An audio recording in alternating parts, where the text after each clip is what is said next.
Alright, so the second my hand closes, I want you to mark, I want you to say yes, and then reward a second later. Will you watch my hand? Yes. And reward the dog. Even when touching. Yep, no, Okay. it's fine. I want Okay. you to just practice rewarding him when my hand closes. So that way, this is just simulating the second he sits, the second the butt hits the ground. Yep. Right? That's when you would reward. So just imagine this is him completing the behavior you want. Right? Yes. Now reward him.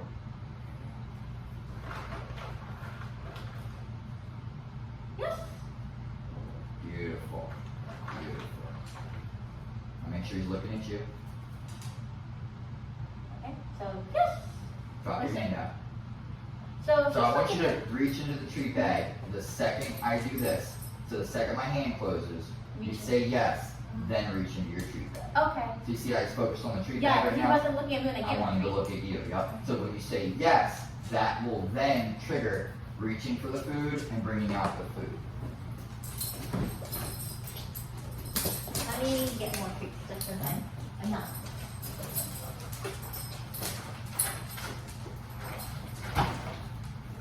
So we're timing when we get out there and we're out there in a live situation, that timing will make a big difference.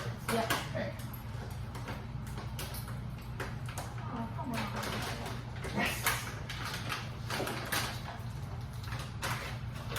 And you can keep one in your hand too, if you want. So we don't have to reach and grab it. Just keep it in your hand. I just want the act of reaching for the pouch to come after the marker. So that will be your pause. Yes, your pause will be reaching, and then reward. Okay. Okay. Bring them forward just a little bit. Oops, sorry, leave it. Sorry. Okay. This one, this one. All right. There we go. Okay. Now wait for him to look at you.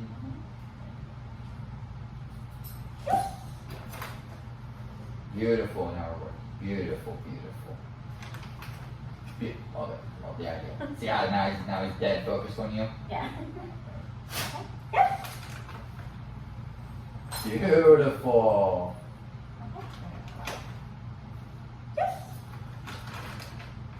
So now you're looking at the back. And he's been looking at you. Okay. He's been looking at you. He looked when you reached, but he's been staring at you the whole time. Okay, good. Okay. I'm ready. All right. Now just take a couple treats, throw them, and tell them, okay. So we're gonna release the dog, and then we're gonna give him a big payout. So you can throw like 3, 4 treats down on the ground and let him get it. Oh, rude. All right. You can take it, okay. You see how he knows it's Yeah. makes the difference. All right. All right. That was beautiful. Okay. So we're gonna demonstrate it now. Come here. Straight. Sit. Sit. Yes. Boom. The second that butt hit the ground, that's when I marked it. I said yes. So I want to try and build that speed up. Trudy. Sit. Yes.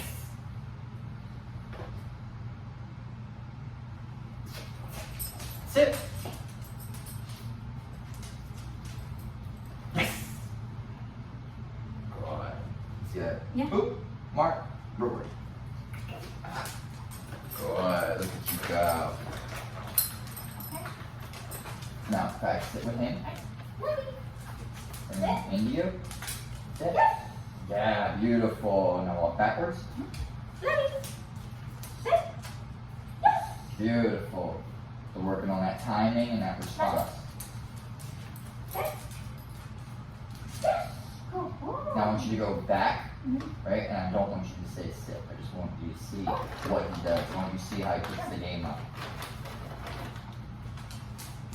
This is a test on whether or not he's learning to capture it or not. Nope, he didn't capture the game yet. So try again. Keep try again. Yeah. So we're just creating. Should I tell him the word or no? Yes, yes, yeah. Because we want him to pick up the game, right? So we're gonna condition the game, and this is showing him what we want him to do. When you're dropped back and you're coming like this, it means to come towards you. so Now, granted, we cool. won't use a sit, but this is to help you with your timing. So that way, the second that they come to you where they would sit and they're focused on you, you're like, okay, that's when I can mark and reward. That's when I can do it. And then it would probably be either treats on the ground or engaging with the ball or probably doing like spins or something. The one thing you don't want to put them in is a sit or a down too close to a trigger because now the dog is in a vulnerable state and it's just going to make it worse. You can even create actual anxiety from that too. Because now it's like, okay, well, that thing that's freaking me out over there is over there. Now I'm stuck in a sit or a down and I'm defenseless. So we always want to add movement too. Alright, so I told him okay because he got. Yep, beautiful. After like 2 or 3 reps, tell them okay, give them a break, scatter feed, a big payout, a big, yeah, good boy, good boy. Yeah, just like that. Are you gonna try? So we take these techniques and we'll slowly work them outwards. Okay. We'll slowly build on them and we'll work our way outdoors and then onto the wall. Okay. Great. Yes, look at that. We got the game. We get the game. So you effectively just taught your dog what you expected from him in that situation right now. In this moment, that's what you wanted. Him to come, focus on you, and sit. So that shows he's capable of figuring out the game. So now we can just change the game. Good. Sit. Yes. That was faster. I'm wondering if you heard you say sit. That talented. Another thing I want to cover is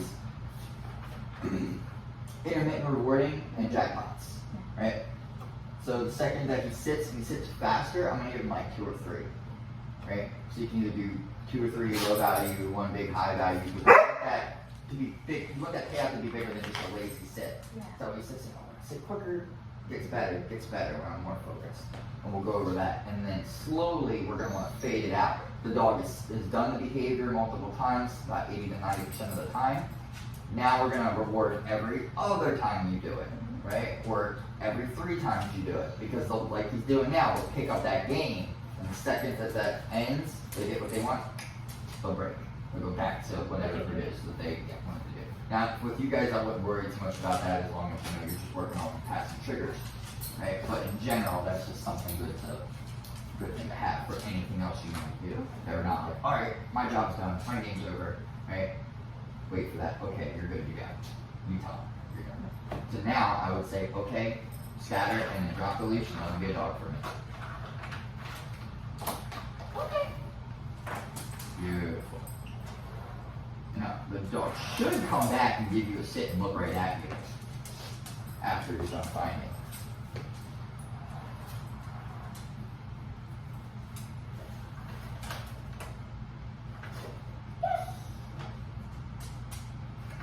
Should I like give him a treat? You can because he's engaging with you. That's the important part. The sit part's not so much important. The sit's the behavior. We have ABCs, right? Our antecedents, our people, places, things around us, then our behaviors, and then our consequences, right?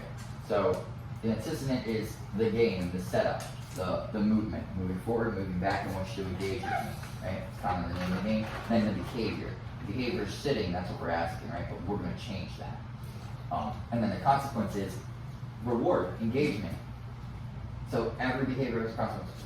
I engage with that other dog, I go to get reactive, you might get a collar pop and a correction. You know what I mean?